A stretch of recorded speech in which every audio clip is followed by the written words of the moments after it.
line look really interesting because he uses all the tools of illustration to make it interesting. He uses speed lines and gesture lines and changes in size and vibrant color and energetic drawing to make outline drawings come alive. You know, Diebenkorn makes drawings and he's thinking about the whole weight, the whole person of the model and getting all the 3 dimensions expressed through one flat line. There are different types of shapes, right? Here's just some of them. There's other shapes, but I couldn't think of like another term. So I'm sure we'll come up with other ones. But this is a pretty good bunch to start with, okay? They have actual and implied shapes. Actual means what it is. It's a real shape, right? These are actual shapes. These are quilts from G's Bend. That's that shape. This piece of fabric is this shape. It's not trying to be anything other than what it is, right? Elizabeth Murray, God rest your soul. Those things are that shape. The canvas is that shape. It's an actual thing. It's not the implication of shape, it is the actual thing. Elizabeth Murray painted things in her house. She painted coffee cups and stuff like that. And people used to say to her, oh, isn't it nice that you're a woman making these kitchen paintings? Isn't that nice? And she said, you know, no one ever says to freaking Cezanne, isn't it nice that you're making these kitchen paintings? Cezanne's painting the same thing she is. Coffee cups, things on a table, you know, but no one talks about Cezanne as like a domestic painter, right? I love this picture. This one is called Can You Hear Me? See the little face in there? Yelling. The silent speech balloon. So these are actual shapes. The circle of this Damien Hirst is implied because those butterflies are not circular. They're deployed in a way that creates a circular shape. So it's the implication of the shape. This Julie Heffernan, see the triangle of her dress? It's the implied shape of a triangle. It's not a triangle in this picture. It's the implication of the shape. The same thing with this Michelangelo. Not a woman's back, by the way. And maybe if it's like Madonna or something, it might be her back. But she's like jacked. I mean, look at her. She's like, oh, I'm the Libyan Sybil. Oh, hear my prophecy. Yeah. But all this stuff, right, this is the ceiling of the Sistine Chapel, right? None of this stuff is here. This is all paint. This is all fresco. So all these architectural details, they're all painted. They're all illusion. You know, she's painted that way because she curves up to the top of the ceiling. That's why her upper body is so enormous and is so small in comparison to her lower body. Because when you look up at her, she turns in the correct perspectival relationship. Organic and geometric shapes.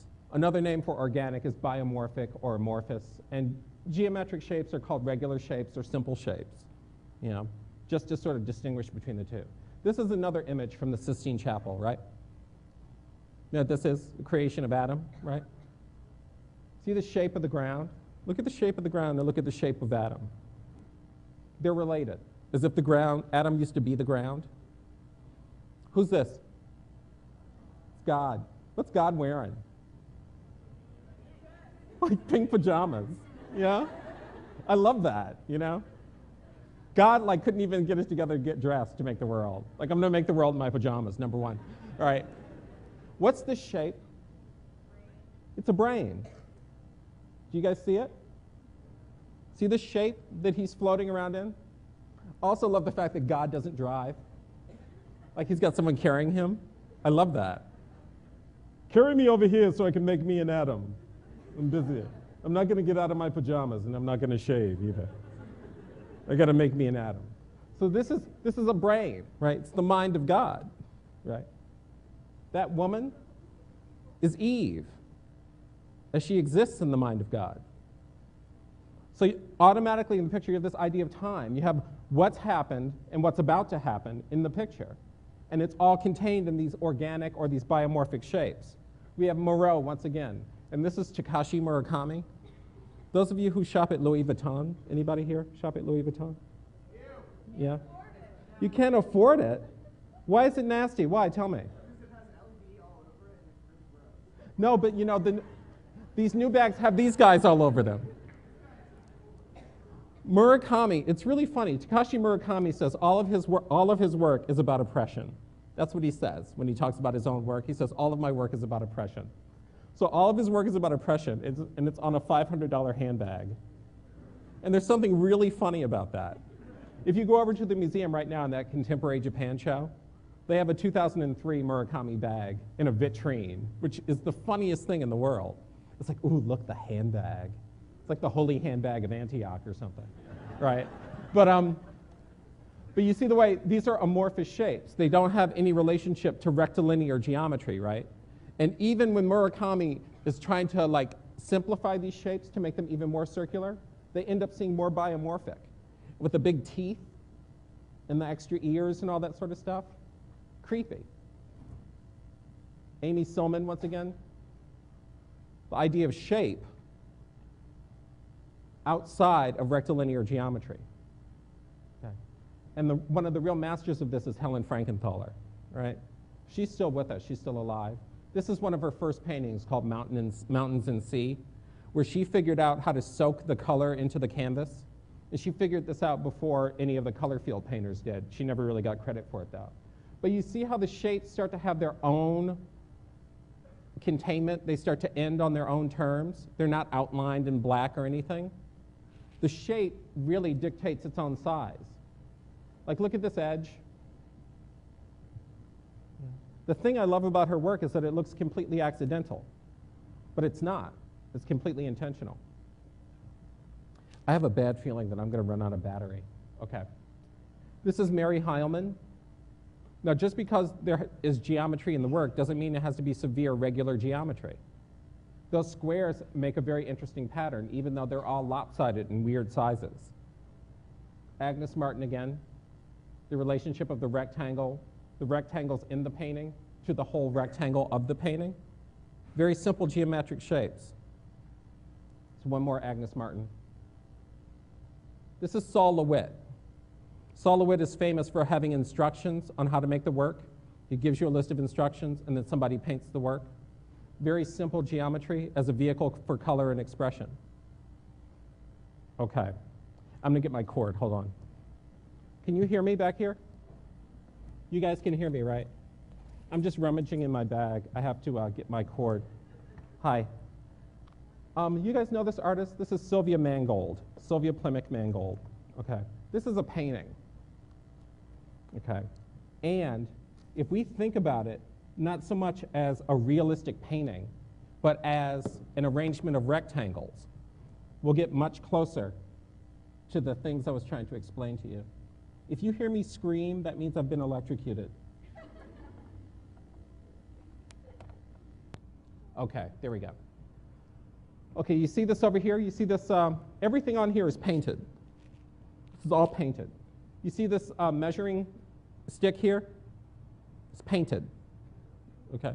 This tape, it's painted. This drip, it's all painted. But if you look at it, it's just an arrangement of rectangles. It's one rectangle inside another rectangle with a skinny rectangle on the edge, and then some small irregular rectangles with a rectangular landscape in the middle. It's just the arrangement of rectangles. This is the floor of her studio. These are all rectangles in perspective. That's all it is. Here's a rectangle. You guys see it, right? There's no curves. She's not trying to hide anything. It's all rectangles arranged. So space is created through the arrangement of shape. This is a night painting.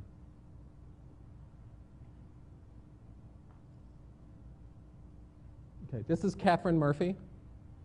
Again, rectangles. Rectangles going in, coming out, going in, coming out, going in, going back, right? This is a self-portrait up against green wallpaper. So she's pinned this picture of herself on the wall, this really sort of flattering picture of herself.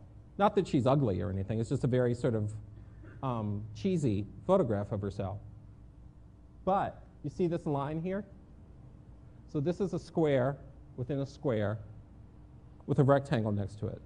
In the final lecture, when we talk about space and we talk about the golden mean and the organization of space, we're going to come back to this image.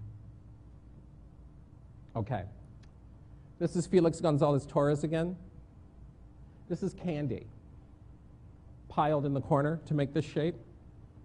This candy weighs 350 pounds, okay? It's the combined weight of him and his boyfriend. So you come into the gallery, and this candy is here, and you can take one. And as you take them, the pile gets smaller, so the shape changes. This is a detail of the candy. He has different candies made for different installations, right? So the weight of this dictates the shape. The action of the viewer changes the shape. And when you come in, you're like, whoa, candy, this is great. And then when you find out what it's about, you stop for a second. Like Rob Storr, he's the chair of the painting department at Yale. He used to be the chief critic at, don't tell me, Museum of Modern Art. He used to collect all the painting and sculpture at the Museum of Modern Art. He was in the gallery one day, and all these kids came into a Felix Gonzalez Torres show. And this is in the 80s, when everyone is all freaked out about AIDS and all this stuff. And the kids have run in, and they're about to devour this installation. And the guard, this museum guard, who was trained by Felix had a conversation with him and said, this is how you talk about the work. So the guard says to these kids, this work is by an artist named Felix Gonzalez Torres, and this candy weighs 350 pounds. It's the exact weight of him and his boyfriend died of AIDS. Now you're free to take one piece of candy. Okay? So you have this guy, this museum guard, talking about AIDS to these kids who are like looking up at the guard and looking at the candy, and they all go over, they each take one piece, and they go on their way.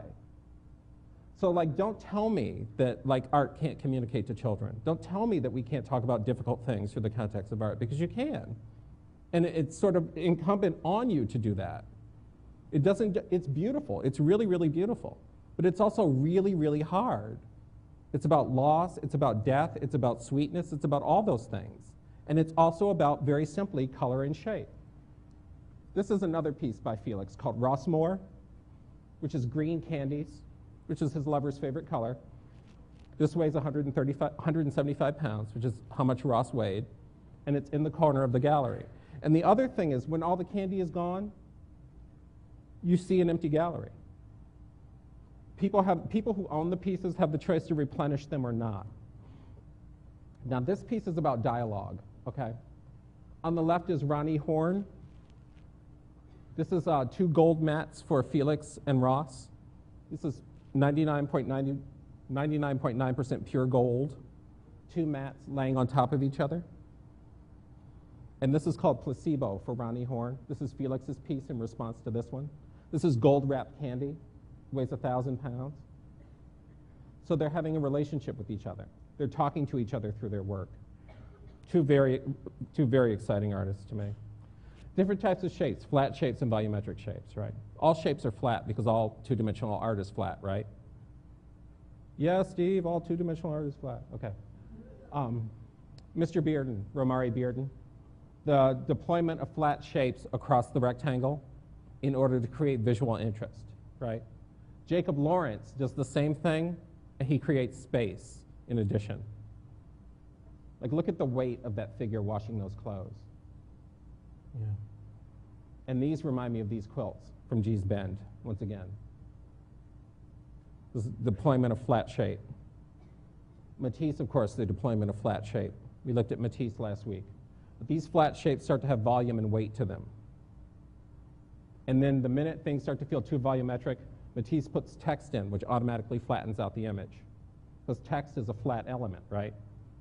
Except when we get to Ed Ruscha, where text starts to move in space. Now, this is as flat as a pancake. The thing that gives the illusion of space is the diminution of color and the change in size of the lettering. Okay? So these are flat shapes. These are volumetric shapes. This is Ann Harris. This painting is called First Self-Portrait with Max. She's pregnant with her son, Max. This is Max. Remember those babies I showed you last week?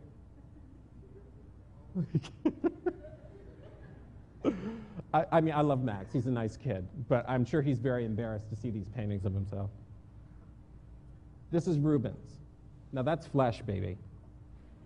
Okay? That's a lot to love.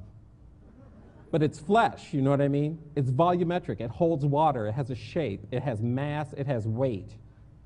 And this is the Kahindi Wildy I showed you last week, which is based on the Rubens. So both of the paintings are called the Three Graces. Okay. Now this